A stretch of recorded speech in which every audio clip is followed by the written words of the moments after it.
Good evening. Further continue करा रही हूँ सैलरीज में। क्वेश्चन नंबर 31 करा रही हूँ। From the particulars given below calculate the salary of mister PM Dave, executive officer in a company इन मुंबई जिसकी पॉपुलेशन 25 लाख है। हमें पे दिया हुआ है, DA दिया हुआ है, provided with rent free 5 rooms. Okay, बनाना शुरू कर रही हूँ मैं साथ साथ, और साथ साथ इसमें बताती हूँ मैं क्या क्या करना है। सो कैलकुलेशन ऑफ, क्या पूछा उन्होंने लास्ट में,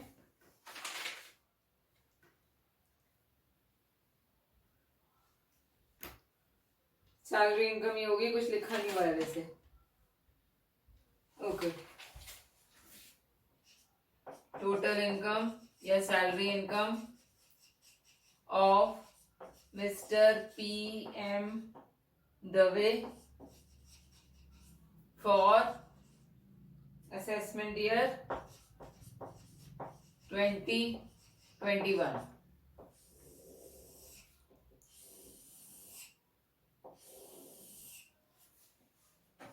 सबसे पहले बेसिक पे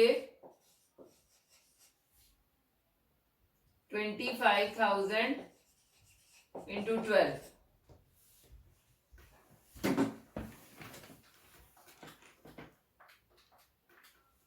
3 lakhs। फिर DA हमें दिया हुआ है कि इट एंटर्स इनटू पे फॉर रिटायरमेंट बेनिफिट्स, 5,000 इंटू 12, 60,000। अब उसको रेंट फ्री अकोमोडेशन दिया हुआ है, 5 रूम्स का, फुली फर्निश्ड है, फेयर रेंटल वैल्यू दी हुई है, इसका मतलब house owned by the employer है। Cost of the furnishing is 1,30,000 sorry, which includes expenditure on furnishing a room of 30,000. This room is used by the officer for his employment purpose only. Okay. अब salary के अंदर और कुछ आना है RFA के अलावा, एजुकेशन अलाउंस भी है, वो सारा कुछ ले लेते हैं पहले। RPF हमें दिया हुआ है 13% ऑफ द सैलरी। RPF के लिए सैलरी का क्या मतलब है, basic plus DA plus commission on turnover. यहाँ पे कमीशन नहीं है, सिर्फ बेसिक प्लस DA है का 13%, 46800 है। 13% ऑफ 3,60,000 लेस एग्जेम्प्ट कितना है, 12% ऑफ 3,60,000, 43200 एग्जेम्प्ट है, टैक्सेबल हो जाएगा 3,600 ओनली। उसके बाद नेक्स्ट है आपका टेलीफोन बिल जो है पे कर रहा है, was installed by at his residence for his official use। Official use के लिए टेलीफोन या मोबाइल या कुछ भी एम्प्लॉयर अगर एम्प्लॉय को प्रोवाइड करता है वो सारे का सारा एग्जेम्प्ट है। Next is club bill paid by the employer. ये क्लब बिल टैक्सेबल होगा क्योंकि obligation of the employee met by employer है 4,100 का। नेक्स्ट एजुकेशन अलाउंस जो मिल रहा है उसको 3,900 मिल रहा है, minus exempt 100 per month for maximum 2 children, 12 to the 2,400 exempt है, तो बाकी का टैक्सेबल हो जाएगा 1,500 रुपीज। उसके बाद reimbursement of medical bills for treatment of notified disease. Notified disease के लिए जो ट्रीटमेंट मेडिकल बिल्स की रीइंबर्समेंट होती है वो मैंने बताया था एग्जेम्प्ट है, तो नहीं आएगा यहाँ पे रीइंबर्समेंट ऑफ मेडिकल बिल्स नील, आपने ब्रैकेट में एग्जेम्प्ट लिखना है।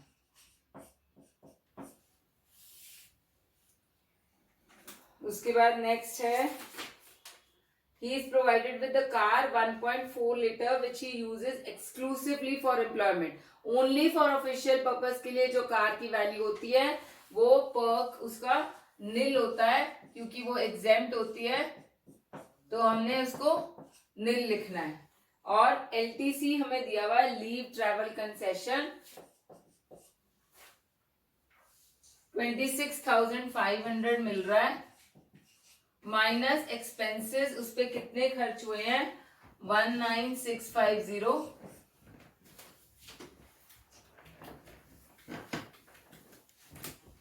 6,850 टैक्सेबल हो जाएगा. अब सिर्फ रह गया है RFA. RFA के लिए वर्किंग नोट बना रही हूं मैं.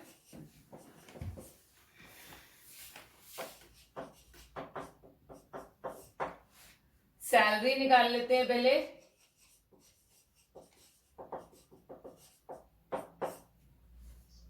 सैलरी के अंदर RFA में सारे टैक्सेबल अलाउंसेस, बेसिक, DA अगर एंटर कर रहा है तो, बोनस, कमीशन और कमीशन ऑन टर्नओवर या प्रॉफिट्स कोई भी हो वो RFA में आता है. लेकिन RPF के लिए कमीशन सिर्फ ऑन टर्नओवर ही आएगी हमेशा.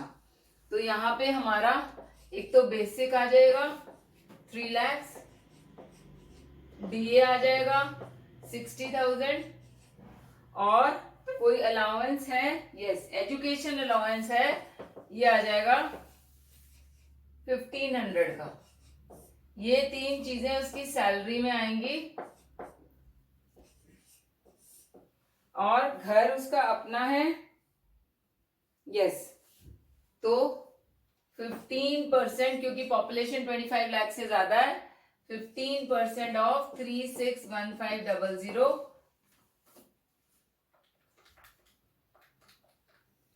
5425 है. अब इसके अंदर प्लस 10% कॉस्ट ऑफ फर्निशिंग.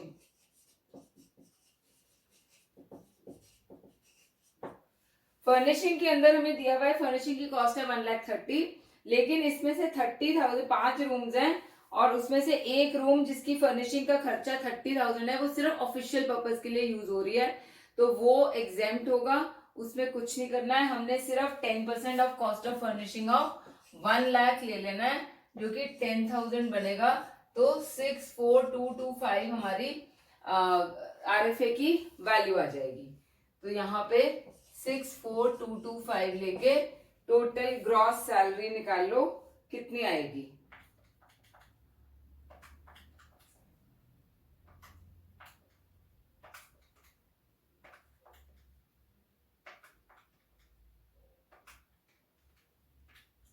$440,275 आ जाएगा.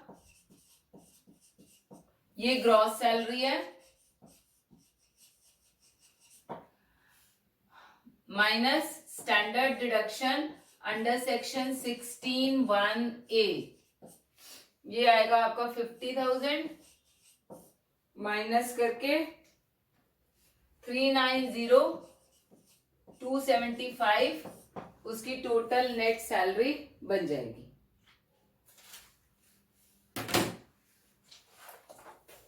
Okay,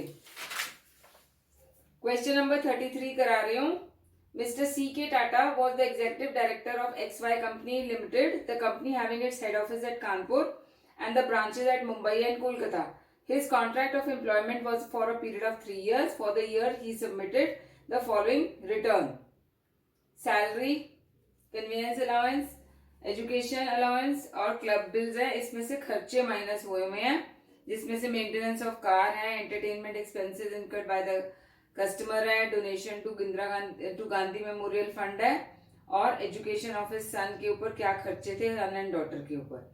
the following particulars are available. Mister Tata has kept his occupation free of rent.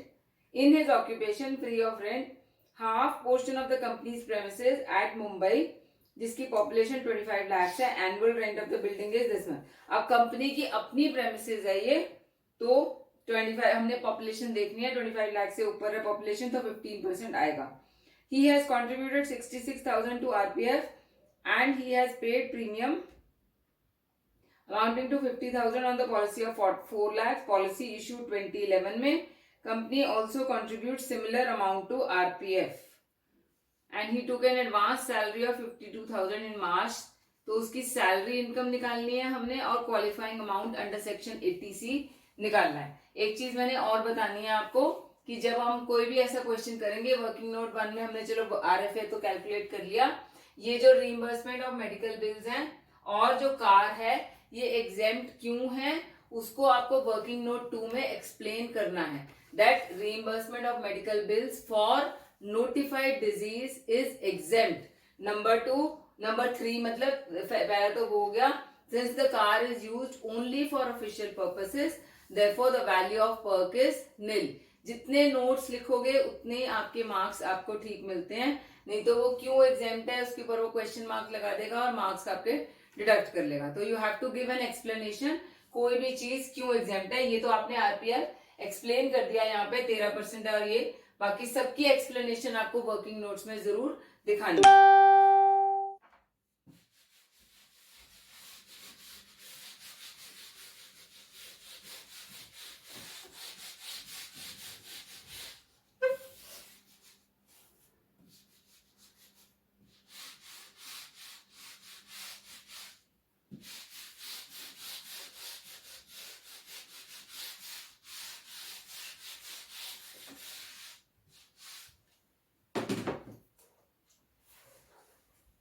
Calculation of salary income of Mr. C.K. Tata for assessment year 2020.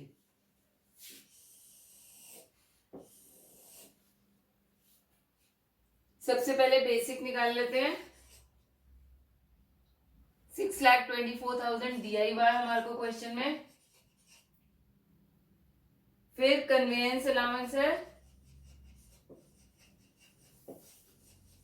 Conveyance allowance हमें दिया हुआ है 66,000 और नीचे expenditure में लिखा हुआ है कि maintenance and wear and tear of car for official duties कितना हो रहा है वो माइनस कर देना है. Minus expenses incurred for official duties 60,000 है, बाकी का टैक्सेबल हो जाएगा 6,000. नेक्स्ट एजुकेशन अलाउंस, उसको मिल रहा है 12,000 रुपीज का माइनस एग्जेम्प्ट 100 इंटू 2 इंटू 12 2400 हो गया एग्जेम्प्ट, बाकी का टैक्सेबल हो जाएगा 9600 टैक्सेबल हो गया. उसके बाद क्लब बिल्स,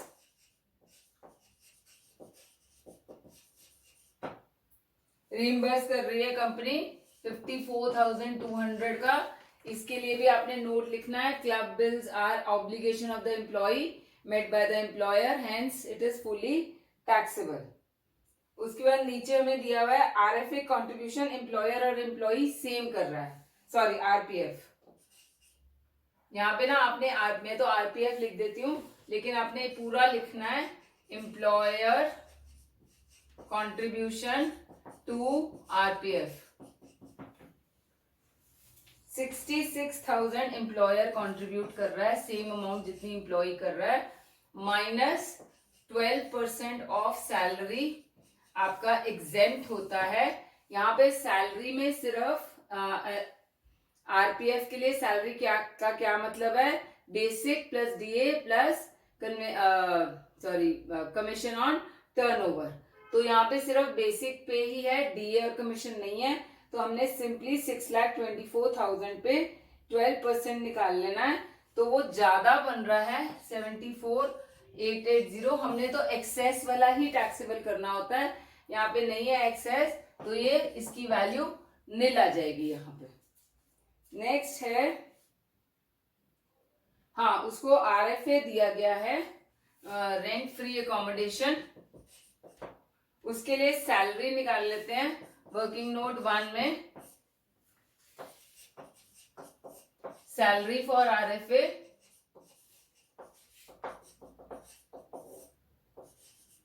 बेसिक आ जाएगी 6,24,000। उसके बाद सारे अलाउंसेस आएंगे जो टैक्सेबल पोर्शन है, 6,000 का कन्वेंस और एजुकेशन अलाउंस, बाकी कोई भी अलाउंसेस नहीं है। तो कन्वेंस अलाउंस 6,000 और एजुकेशन अलाउंस 9,600 का ये आ जाएगा। घर कंपनी का अपना है, दिया हुआ है, तो हमने 15% ऑफ 639600 निकालना है। 95940 RFA की वैल्यू है, ये हमने ऐड कर देनी है।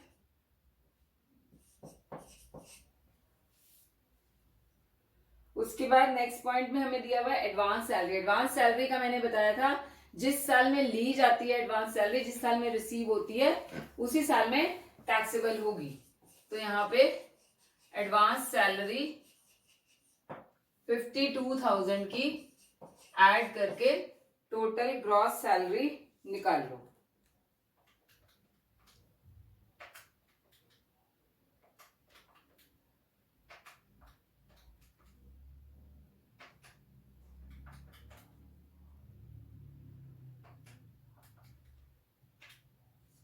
$84,1740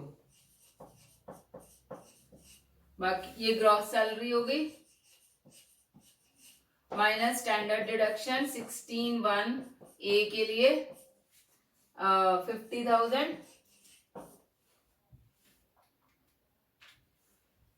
791740 नेट सैलरी आ गई है। हाँ ठीक है, आ गया हमारा आंसर। और उसके अलावा उन्होंने qualifying amount under section 80C पूछा है, तो qualifying amount under section 80C के अंदर एक तो RPF का कंट्रीब्यूशन जाएगा, किसका, एम्प्लॉई का।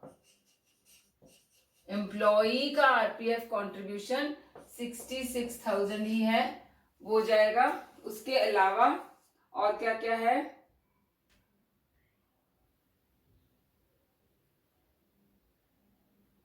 बस यही है।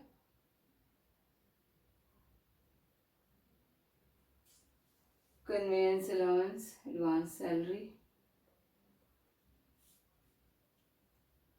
लेकिन आंसर में 1,16,000 दिया हुआ ना, कुछ और भी है जो हमारे से मिस आउट हो रहा है। यस, एडिशनल इंफॉर्मेशन में पॉइंट नंबर सेकंड में लिखा हुआ है RPF में 66 है और 50,000 पॉलिसी ऑफ 4 lakhs है इशूड ड्यूरिंग 2011।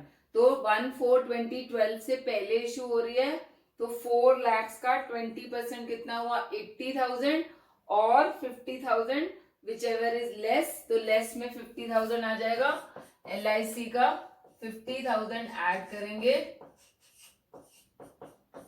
1,16,000 हमारा क्वालिफाइंग अमाउंट हो जाएगा 80C का, जो इसमें से माइनस करके आप वो टोटल सैलरी भी सॉरी टोटल इनकम भी दिखा सकते हो। एक क्वेश्चन और करा रही हूं मैं, question number 34। Mister Ghosh is the chairman of Indian tobacco company limited Kolkata, population जिसकी 25 lakhs है। His salary and other particulars of the year are as follows. Okay, इसको करना शुरू कर देते हैं।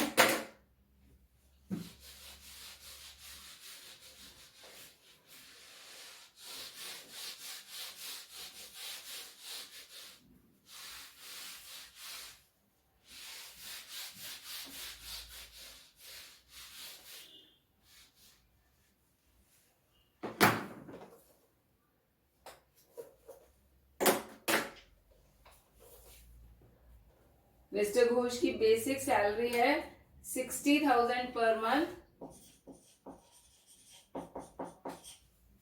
7,20,000। फिर DA not considered for retirement specifically लिखा हुआ है 10,000 इंटू 12. एरियर्स ऑफ बोनस, ये भी एरियर जब मिलते हैं उसी साल में हमने टैक्सेबल करना है. तो एरियर ऑफ बोनस आपका 72,000 है. कमीशन ऑन प्रॉफिट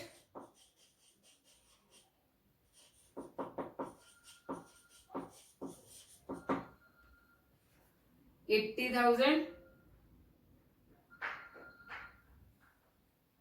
नहीं सॉरी 10,000 है. Advance salary for the month of March हमें दी हुई है. एक मिनट, कमीशन 80 ही है. 10,000 क्या है? Arrear of earlier year bonus, गलती से उल्टा पुल्टा हो गया है. एरियर 10,000 है और जो बोनस है वो छूट गया मेरे से. बोनस 72,000 है. Okay, next is employer contribution to RPF. तो एम्प्लॉयर कॉन्ट्रीब्यूशन टू आरपीएफ कितना दिया हुआ है?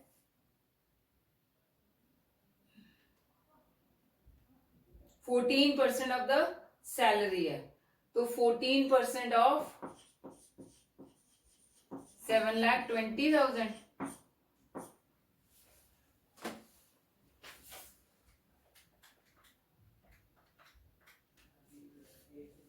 100,800 माइनस 12% ऑफ 7,20,000 exempted.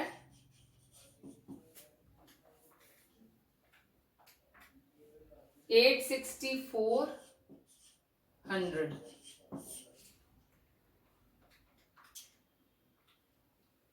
1,44,00 टैक्सेबल हो जाएगा for RPF. Next is professional tax paid by the company. तो ये भी obligation of the employee made by employer है. प्रोफेशनल टैक्स पेड कितना पे किया है? 2,000.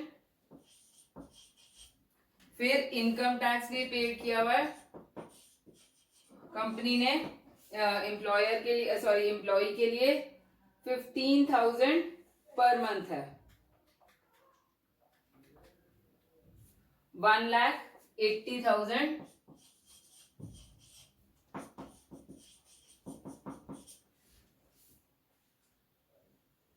Next is electricity bill for the year paid by the company. Again, obligation of the employee made by employer है. Electricity bill paid 8,000.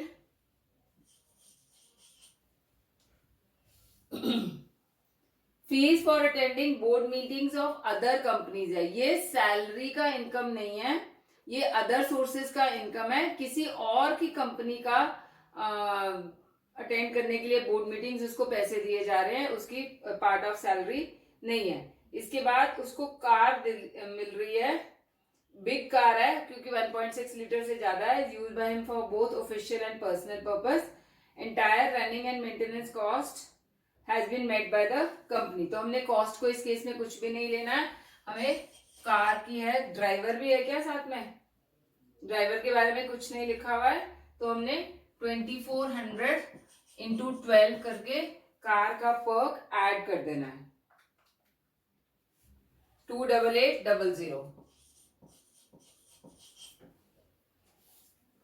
फिर हमें दिया हुआ है his 2 children are studying in Doon school Dehradun. The education expenses of 40,000 are met by the company. अब ये direct मतलब expenses of the employee met by the employer है, तो ये भी सारा आएगा. एजुकेशन एक्सपेंसेस 40,000 एम्प्लॉय के लिए पे कर रहा है. He has also been given a spacious bungalow free of rent, the company owns the bungalow. तो RFA आ गया, रेंट फ्री अकोमोडेशन। इसके अंदर द फेयर रेंटल वैल्यू में दी हुई है। There is a swimming pool inside the bungalow compound, the maintenance cost of which came to 20,000 and the company met it. The garden inside the compound wall is maintained by the company. Gardener is paid a salary of 1,000 per annum. Maintenance cost came to 6,000 during the year. मैंने बताया था कि अगर company का अपना घर है तो जो भी लैंड से रिलेटेड खर्चा है वो सारा का सारा एग्जेम्प्ट होगा। जैसे कि गार्डनर के खर्चा है वो सारा एग्जेम्प्ट होगा। यहाँ पे स्विमिंग पूल है वो भी सारे का सारा एग्जेम्प्ट होगा। क्यों? क्योंकि अगर चाहे वो एम्प्लॉय उस घर में रह रहा है चाहे नहीं रह रहा है, एम्प्लॉयर को ये खर्चा करना ही पड़ेगा। अदरवाइज गार्डनर नहीं होगा तो मतलब बहुत सारा घास घूस उगाएगा, जंगल जुग जाएगा और स्विमिंग पूल भी सारा खराब हो जाएगा। तो इंस्पाइट ऑफ द फैक्ट कि एम्प्लॉय रह रहा है या नहीं रह रहा है, एम्प्लॉयर को ये खर्चा करना ही है। तो इसीलिए जब एम्प्लॉयर का अपना घर होता है ये वाले खर्चे एग्जेम्प्ट होंगे। तो अब हम सैलरी निकाल लेते हैं सबसे पहले। इसके अलावा कुछ और खर्चा है। The chairman has been provided with security and sweeper whose salaries amounted to this much. तो ये तो टैक्सेबल हो जाएंगे। Entire bungalow is richly furnished with furniture costing 4,50,000। सबसे पहले RFA की वैल्यू निकालते हैं। RFA के लिए सैलरी के अंदर देखो क्या क्या आएगा। एक तो आपका बेसिक पे आ जाएगा 7,20,000 का। DA के बारे में लिखा हुआ है कि वो एंटर नहीं कर रहा है तो नहीं आएगा। बोनस आ जाएगा 72,000 का।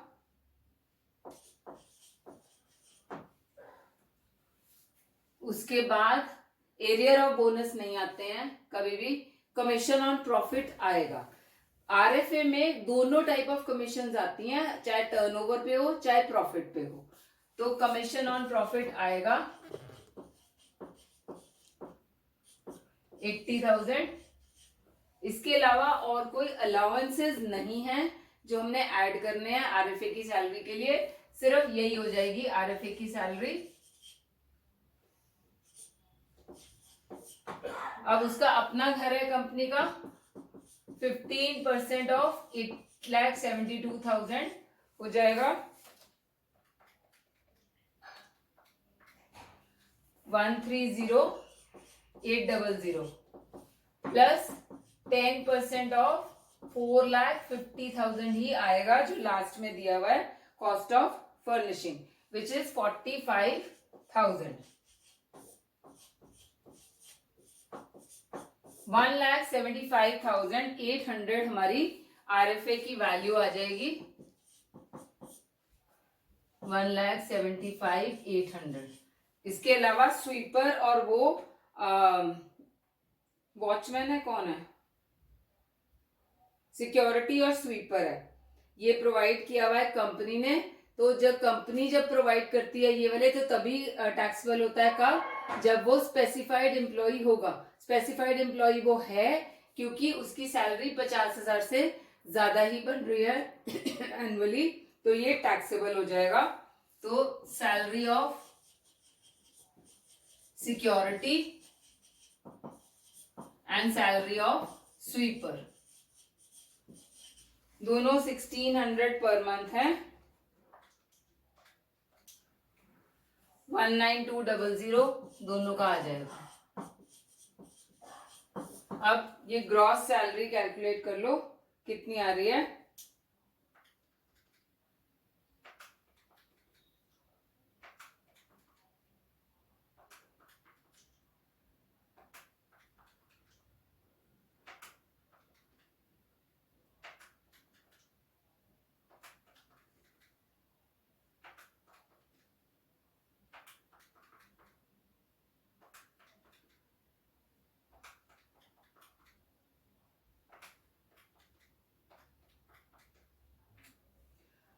₹1,89,400 आ जाएगा।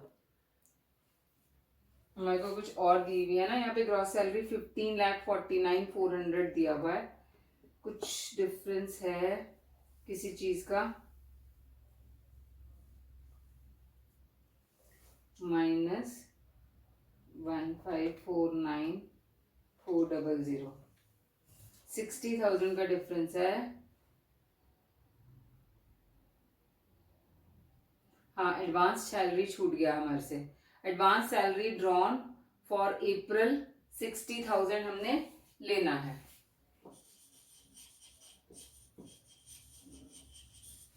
एडवांस सैलरी ऐड कर लो 60,000, तो आपका ये वाली बन जाएगी 15,49,400। ये ग्रॉस सैलरी आ गई। अब इसमें से हमने इस क्वेश्चन में 2 डिडक्शंस देनी है। एक तो स्टैंडर्ड डिडक्शन है ही है 16(1)(a) के लिए 50,000 की, 50,000 यहां लिख रही हूं। और दूसरी डिडक्शन है अंडर सेक्शन 16(3) में फॉर प्रोफेशनल टैक्स। अगर प्रोफेशनल टैक्स एम्प्लॉई पे कर रहा है तो उसको डिडक्शन सिर्फ यहीं पे होगी। अगर एम्प्लॉयर उसके बिहाफ पे कर रहा है तो आपने उसकी सैलरी में भी ऐड करना है और डिडक्शन भी देनी है। तो यहाँ पे हमारा प्रोफेशनल टैक्स कितना था 2,000 रुपीज का, ये भी माइनस कर देना है। टोटल 52,000 की उसको और डिडक्शन मिलेगी अंडर सेक्शन 16।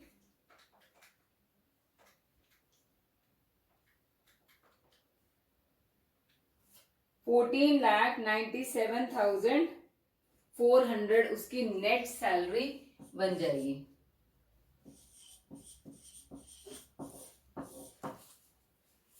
और एटीसी पूछा है उन्होंने,